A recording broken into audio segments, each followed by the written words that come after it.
Real Estate Coaching Radio, America's #1 trusted resource for realtors who demand authentic, real-time coaching. Starring award-winning real estate coaches Tim and Julie Harris.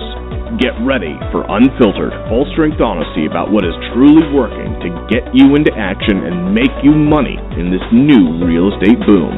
Now to our hosts, Tim and Julie Harris.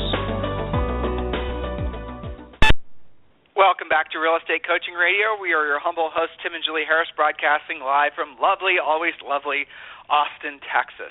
And, you know, Julie, this is the ending of the four-part series on your 12-month lead generation plan. And I have to say, of all the topics we've presented in the past, say, year, this has been the one I've had the most positive feedback on in terms of emails from listeners asking for more information about lead generation. And I'll tell you straight up, the reason I'm so enthusiastic, excited, pumped up about this topic is because to a person, of all the people I've had communicate with me, and guys, this is the #1 real estate coaching radio show. We're closing in on 1 million listeners and listens. We have typically around 100,000 of you listen every 30 days. I mean, you know, listen at least once. Most of you listen every day. So, I mean, this show has a lot of reach. And the big takeaway I had from anytime we present a topic like this, but this topic in particular, is that you guys are sick of buying leads. And I salute you for that, because I'm sick of hearing you guys about having to go through the pain and anguish and expense of buying leads. So for those of you who get it, that ultimately your success is going to come from you learning how to generate your own business primarily, and if you want to buy leads secondarily or maybe never, then that's your prerogative. Those of you who have been with us for a long time, coaching students, you know that we're huge advocates of you guys learning how to go after your own business, not having to be relying on the portals and everybody else that wants to sell you mostly buyer leads.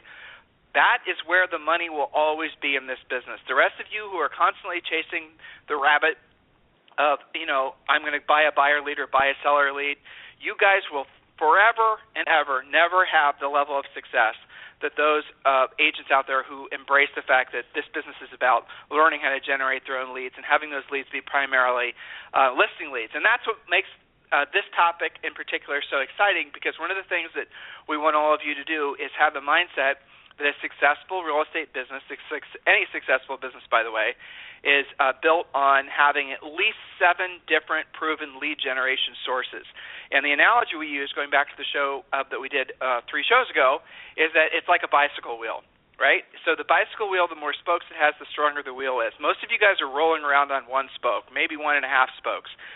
Maybe that spoke is buying buyer leads, you know, and you're realizing, oh my gosh, the buyer leads, you know, the quality is going down, the cost is going up. Or maybe you're overly reliant on, say, a geographic farm that you're doing postcards. Or some of you who doubled down on social networking a few years ago, you're realizing that doesn't work like maybe you'd hoped it originally would work. And you guys, that's the reason you have to have multiple spokes on your wheel. And when you do, when one of the things stops working, when one of your spokes shows weakness or even breaks, you will have other sources to make up, keep the integrity of your lead generation wheel rolling down the road without even having to slow down. And one of the primary spokes that we want all of you focusing on is absolutely positively your centers of influence and past clients. Now, again, a recap from 2 shows ago now, and then Julie's going to get to point number 8, is that you have to not be going after your, essentially lead generating from your centers of influence and past clients the way it's traditionally been done. And the way it's traditionally been done is mostly been by, little tchotchkes or little gimmicky things or newsletters or, things that are basically designed to be passive that don't truly bring any value to your center of influence and past client person. The concept is that, the mindset is, and maybe this was valid 30 years ago, is that if you're dropping off forget-me-not seeds in April and pumpkin pies in, October or whatever, that if you're the only one doing it, then now that novelty of that thing that you're offering this person will eventually make it so that they'll want to feel almost obligated to send business back to you or send you a referral. I get it, right? But here's what happens. Over time, and it's not that much time, that the person that's on your list, they've been dropping these tchotchkes off, they're getting the same thing or something similar from somebody else. So maybe they filled out a form on a website, maybe they went to an open house themselves, maybe a friend or family member got a real estate license, imagine that. And so now what's happening is they're getting 3 pumpkin pies in October, and they're getting 15 bags of forget-me-not seeds in April, and now you look, and that's, it kind of makes you look kind of swarmy. So the mindset that you need to adopt is that the most successful agents, and not just realtors, but any kinds of salesperson, what they're doing is they're forgoing, for the most part, any of the passive electronic means of communication, and they're going back to what a lot of you would label old school. They're picking up the phone, they're in some cases going to the door, but they're doing what other people aren't willing to do, and as a result of that, they're having successes that other people will never have because, again, they're willing to go directly in front of the person. Now, again, having been a coach now for most of my adult life, I know a lot of you, the idea of having to pick up the phone or actually having to go and make a face-to-face contact, make your skin itch or your teeth itch or whatever else itch that you might need to go see a dermatologist about. And I get it.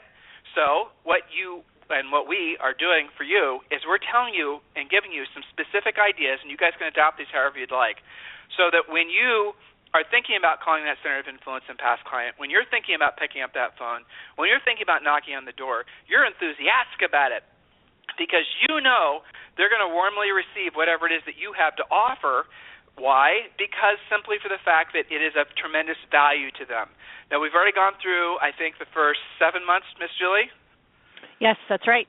So if you are ready, we will jump into month number 8 for August.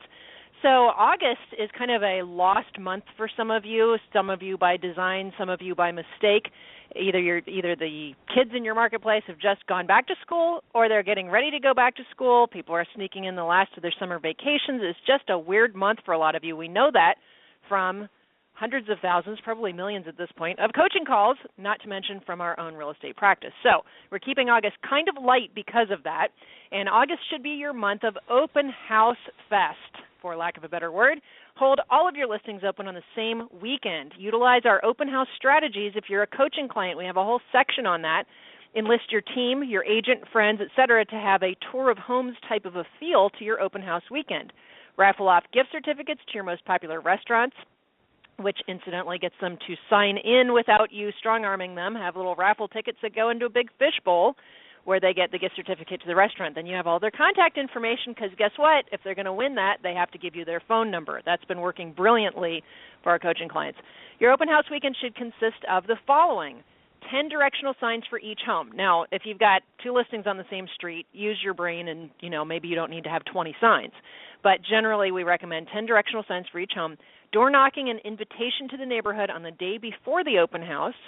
Sneak preview for neighbors and friends only, followed by the general public open house. Now, you could do that by splitting it up into a Saturday for the sneak preview and a Sunday for the public open, or you can have it first 2 hours are for the sneak preview, and then the second 2 hours are for the general public. Just depends on the house, the neighborhood, and your market. Yeah, go ahead. I'm sorry to interrupt. Require a signed book was your next point. I know, and because this is a cheap, easy. Now, I don't have any listings, as some of you are what you're thinking. Mm-hmm. No problem. Hold other agents' listings open. Well, no. Worst case, no agents in my office have any listings. Ask to hold other agents' listings open. Okay, so let's say you work in a really robust, exciting, fast-selling environment. Go to the other offices. Go to the other agents that you're friendly with, and say, let's do this together. And then you put an ad in the paper, or what we used to do is we put flyers in the paper. Flyers inserted into a local paper are always going to be cheaper than advertising. So we'd get a bright fluorescent, flyer. We call it the Harris Sunday Tour of Homes. And then we had a whole bunch of directional signs that we would set up. Now, we did this idea every Sunday. We just didn't do it in August or September. We did it every weekend. But then we have buyer agents hold the houses open, and they'd be in each house for like an hour, and then they'd rotate to another one. But the moral of the story is that when other people are on the beach, your other people being your competitors, you need to be at home beating the drum. You need to do what they're not willing to do when they're not willing to do it. So in August, which is traditionally a vacation month for a lot of people, I get it, opposed to you having the mindset of going on vacation, you have the mindset if you're going to use the lack of competitors to basically make it so that your message could easily be heard. And then all your potential sellers out there, and all the existing sellers out there are going to see that you are willing to do something during a month when most other agents aren't. That will make a huge, huge difference mindset-wise. And the most important thing about doing it in August is it gives you something to work on, it gives you something to be enthusiastic about, and it doesn't allow you to slow down and lose momentum as you go into fourth quarter, which is really the setup for first quarter of the following year. So, Julie, you wanted to talk about the sign-in box? Exactly. So you're going to require that they sign in to enter the raffle. Then you're going to follow up on all of those leads the same evening to let them know they won, they didn't win, what have you. That's your excuse, but you're following up. Now, what does this do? It should boost your fourth quarter production with both new buyer and seller leads. Don't forget that many buyers do have a home to sell, but most agents don't ask them, especially open house people, quote, this is right from our scripts, which home in the area are you considering selling? So we're not just doing this for the sake of open houses and keeping you busy and off the streets. This is so that you can boost your fourth quarter lead sources, especially those of you who are going into colder weather where you're going to need an abundance of leads going into fourth quarter. So that's what Open House Palooza, or whatever you would like to call it, is meant to do for you. So, and I'm going kind of fast today because there's a lot to get through, but go ahead. Brokers, office managers, team leaders, you're going to have times of the year where you feel your sales staff are starting to lose momentum, August being a big momentum loss month, obviously November and December momentum loss months. You guys know when your black holes are during the course of the year. If you're not sure, just look to when your sales are. So when you know that you're going to have a looming, normal, organic time where you personally allow yourself to slow down, but you don't want to lose momentum because you're realizing this is probably the best market of our entire adult lives as far as to sell real estate, well, so then here's your approach. Do what Julie just said in point number 8 for August.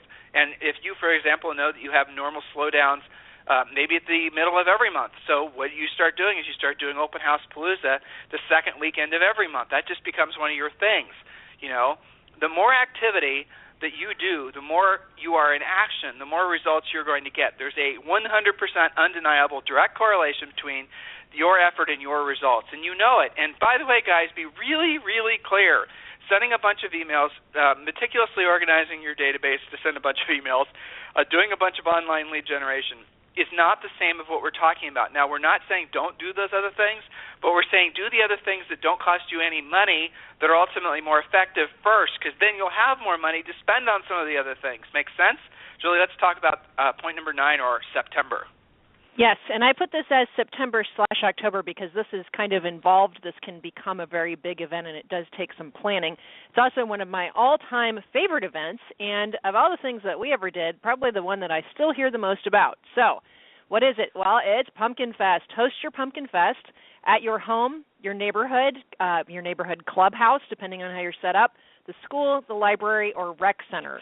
Start planning this October event during September because there is some setup involved. Partner with people at from your center of influence if you can, local charities and other contacts to make this a significant event in your year. You'll need to determine where and when you're going to do it first. After you have your date and location, you're going to identify a local pumpkin source to purchase pumpkins at wholesale.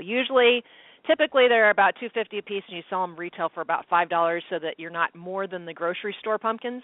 That's typically how it works out, but, give or take for your market. You'll sell the pumpkins and donate the proceeds to a charity, ideally a charity you're already involved in through your center of influence, or something important to a past client of yours, so we're connecting the dots here. Be sure to advertise the event well in advance via your local newspaper, email, postcards to your database, post on social media, of course personally calling to invite everyone. You can send a bomb video with pumpkins all around you. Make this a fun event. So the secret to this, it can turn huge quickly. It did for us. I think part of that is because the kids make their parents to show up. So especially in the neighborhoods that you're farming, this can be a really huge, really awesome event. So make sure that you've planned it out. First time we did it was at our house. Then it escalated to the local elementary school front lawn, and it just got bigger from there. So there's lots of ways you can do this. Go ahead. Well, we talked about a couple finer points to this point on our previous shows, but it's worth mentioning again. Again, I'm thinking about offices. I'm thinking about team leaders. I'm thinking about all the ways this can be used. So I'm going to scale slightly and give you guys more details the way we did it that made it really successful. Number 1 is you want to call the American Red Cross and tell them that you want to host a blood drive. When you do that, you tap into the American Red Cross's incredibly well-organized marketing machine. They'll do press releases. They'll do telemarketing into the community of people that have donated blood in the past. and they have a really, really finely honed system for getting donors in there, which will, in essence, get more people to your event, which will, in essence, get you lots of free publicity. You will have the local TV stations show up and interview you about this event. Now, the way to make the Red Cross want to be involved is you have to essentially let them know that what you're going to be doing to promote the event, so that they see that essentially you're making some effort. Julie mentioned doing it at the elementary school. That was great for us, but you could also do it at a local park with permission. You could do it at your office. You could do it any place. Now, tie it in with other charities that will also basically benefit. Let's say there's a local no-kill pet shelter. Remember we talked the other day for your spring idea, buy or sell with me, adopt a pet for free. So maybe you have your local no-kill humane society come up, and they do some kind of event where they're going to try to literally get animals adopted. Again, another opportunity for you to be getting the advantage of having the publicity from having aligned yourself with this particular charity. And guess what? You now learn for the Red Cross, you're going to be getting blood donations, and obviously you're helping animals find homes. I mean, these are all good things. And then the money from the event can go to the Humane Society, or as Julie suggested, if you're aligning yourself with, say, for example, a business, and they're having you do the event at their in their parking lot or at their location, then maybe they have a charity that you guys can let your creative juices. We don't need to spoon feed you every tiny little detail.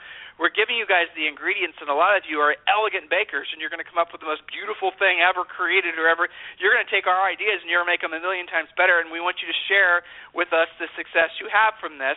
But again, it's going back to the recurring theme of everything Julie and I ever do, which is called getting off your butt and taking action, taking responsibility by being proactive with going out there and being of service. Everything that we ever talk about, all these points that we've shared with you from this 4-part series, is about what? Helping others, being of service. If that is your dominant thought in your head, guys, that is what's going to drive all your other actions. So when you're trying to decide about this pumpkin event, think about all the people that you can directly help. You could do something similar to this idea for, let's say, Toys for Tots, which is a popular event that people do towards the end of the year that's tied in with the fire departments. You could do something where if you feel personally tied to any particular charity in any way, have that be your thing.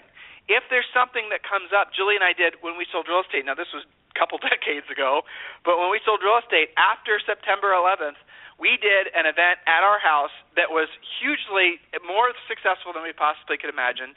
And what we did is we basically said, we're going to have this party. It's going to be basically, I don't remember even what the theme was, but I do remember that we asked everyone to bring food that we are donating to the local homeless shelter. And we had so much food, we had to go rent a U-Haul truck. True, okay? So you guys can do stuff like this, too. And again, it gets your juices flowing. It puts you in a position of being of influence and helping other people. And it makes it so that you feel connected to your community, and your community feels more connected with you. You build your center of influence list. You obviously gather information while people are there. And the next thing what happens is you start seeing transactions from it more or less within probably 30 to 60 days. Julie? Yes, perfect. So moving on to November, which is, November and December are probably going to be your busiest months after your Pumpkin Fest. So there are a couple of different things here. First is the Thanksgiving food drive. Partner with an existing food pantry or other charity like Foursquare or whatever you have in your local town, so you know who needs your food donations, and arrange for that entity also to pick up the items. Have your database bring their canned and boxed food donations to your home or your office. There's nothing better than having your sphere come to you. That's the whole point of doing it this way. Call your database, email through Happy Grasshopper, video your list with BombBomb, and get a great result. Then personally call them, thank everybody who donated, another great excuse to be calling and connecting, and then mention your next event, which is the toy drive coming up in December. Now, Thanksgiving, that's the first part of November. The second part, Thanksgiving week, is a great week to give special gratitude. So this is separate. So the first thing was the food drive. Second thing is a special gratitude to your top 25 past clients and select people from your sphere. Now this has to be a drop by to their home and a personal face-to-face connection. Otherwise, it's kind of meaningless. So think about who you know from your database who might have a bakery, a gift basket company, other appropriate gift. Ideally, you're going to utilize your connections But if not, you can simply do a gift of a nice bottle of wine, a pumpkin pie, a candle. It doesn't really matter. It matters more that you're actually stopping by with something and showing gratitude. That's more important than what you're actually giving. Now, the Saturday or Sunday prior to Thanksgiving week is ideal for this project because it might take you a few days to meet with your top 25 list. Map this out for efficiency and plan to spend some time with your people. Now, I've had coaching clients in the past, quite frankly, that thought that the project, and this is why we tightened it up, okay, that it was okay to just drop it off on their front porch, like drop and run. Here's your wine, bye. No, the point is to actually connect with your people, guys. I want you spending time with them, connecting, reconnecting, etc. So don't be a drop and run type of person. The whole point is to meet with your people. They're going to invite you in, show you all the cool stuff they did to the house since you sold it to them, etc., etc. Now, will you get a come list me? I'm so glad you showed up today. Bring your sign over. You might. It's certainly possible, and we've had coaching clients where that happens. But really, this is your give back, your showing of gratitude, and of course, by talking to them and not being a secret agent, you're going to get some referrals out of this. So, again, don't just do the drop and run. Actually connect with people. Does that make sense? Well, Tom? Yeah, and what we did is we'd go Wow, of course. We'd go Saturday morning. And what we did is we went to a local wine wholesale place, and we bought some nice bottles of wine for our top clients. And our top clients were determined, you can basically anyone that did a transaction with us in this particular area that also tried to send us a referral, because we were selling hundreds of houses per year, and we would need a liquor license if we were going to get bottles to everybody. But anybody that basically had done a transaction and referred to us, or really there were a few people that we would spoil and treat them as our best past clients, even if they'd owned, like, for example, there was a gal that worked at the local Starbucks, Tristan, and she, every morning when we would go to the office, we would stand in the line at Starbucks. Now, we did it so that we were timed out, so we were in line at Starbucks at the time when the line was the longest, because Tristan had a great way of making it so we could generate business. She would say, "Hey, Tim and Julie, how's the real estate market?" And, awesome. everyone we'd start conversations about real estate and get clients just from being in line at Starbucks. Well, Tristan obviously got spoiled. And by the way, that reminds me, back when we were doing the other events that we would do, we always called Tristan, and she would basically allow us, she would get that Starbucks store to sponsor the event. This was the Starbucks in New Albany, and then they would bring by these two big things of coffee and cups and the whole 9 yards. Sometimes they'd even put people there, and they would give the coffee away to people that were donating blood. Again, we're involving as many of the people from the community as possible, and we're having us be we'd have us be the center of it, so that, when the press came, when the articles were being written, it would be, Tim and Julie are sponsoring this event with the Red Cross, with the Humane Society, with Starbucks. You guys can see how this is a waterfall of potential opportunity for you to be recognized for making a contribution in a month, and towards the end of the year when a lot of people are of that mindset anyway. So, Julie, let's roll and let's talk about December. All right, perfect. So also a very potentially super busy month with lots of events. So let's start out with Toys for Tots Toy Drive. It's much easier if you work with your police or fire departments who typically already have marketing set up for this.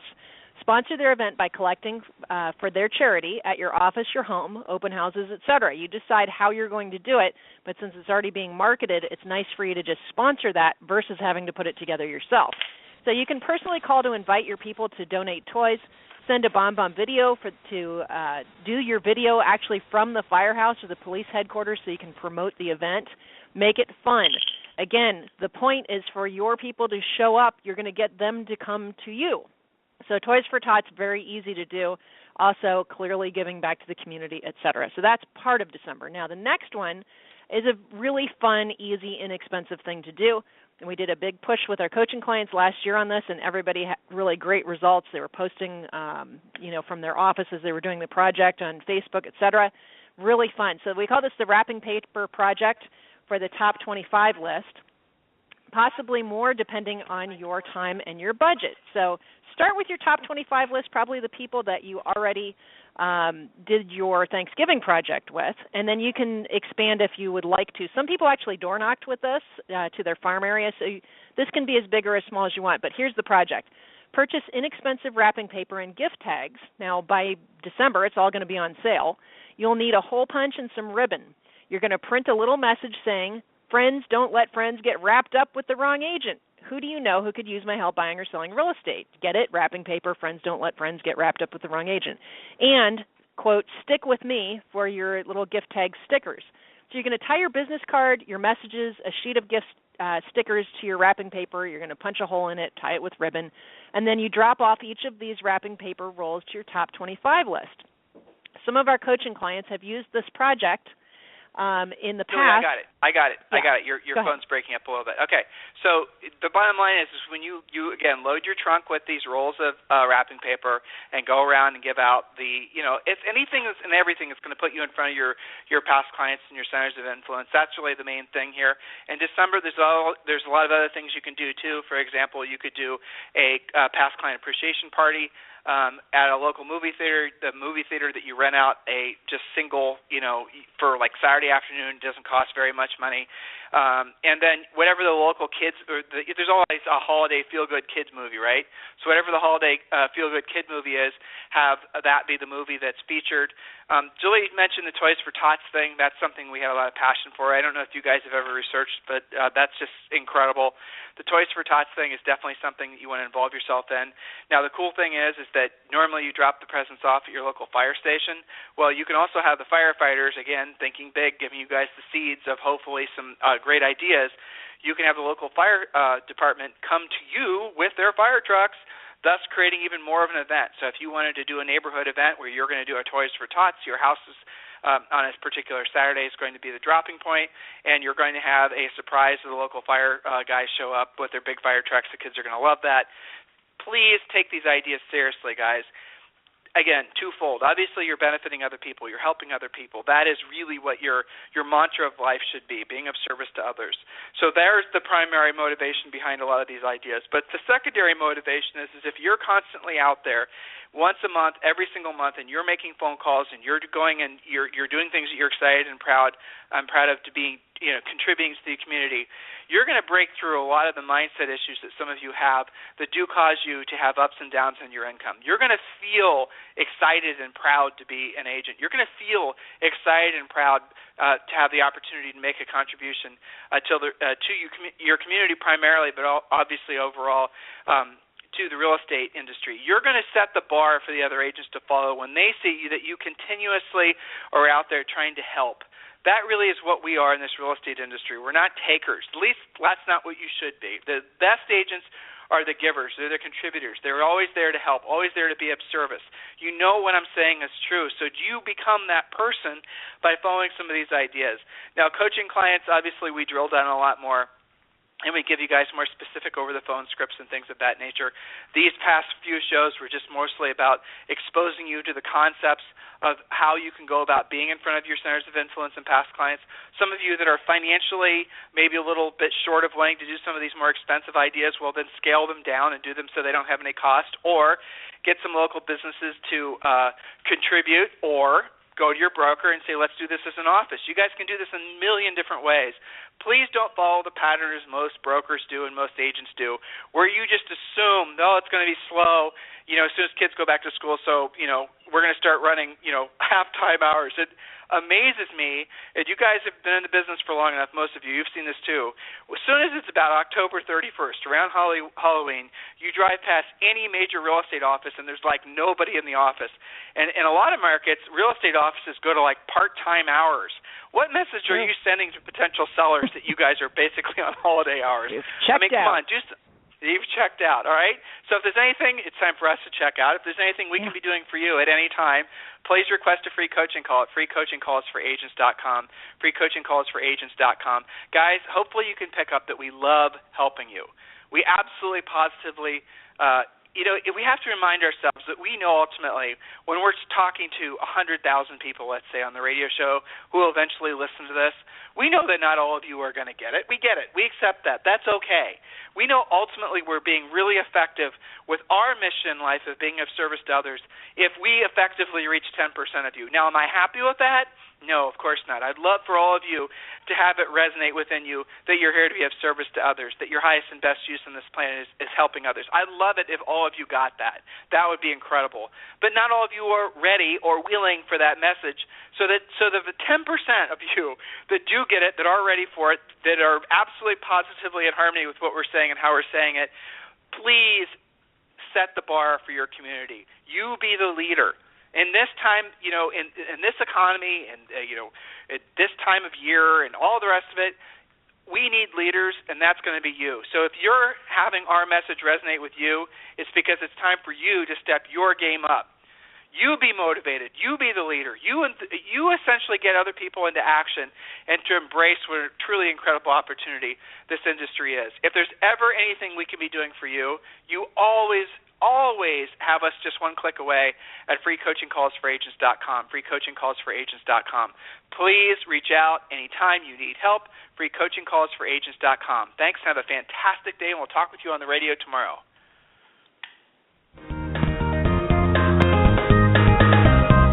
This program has been a presentation by Tim and Julie Harris, Real Estate Coaching. For more information on our real estate coaching and training programs, visit our website at timandjulieharris.com. Remember to tune in weekdays at noon for upcoming shows, and until next time, thank you for listening to Real Estate Coaching Radio with Tim and Julie Harris.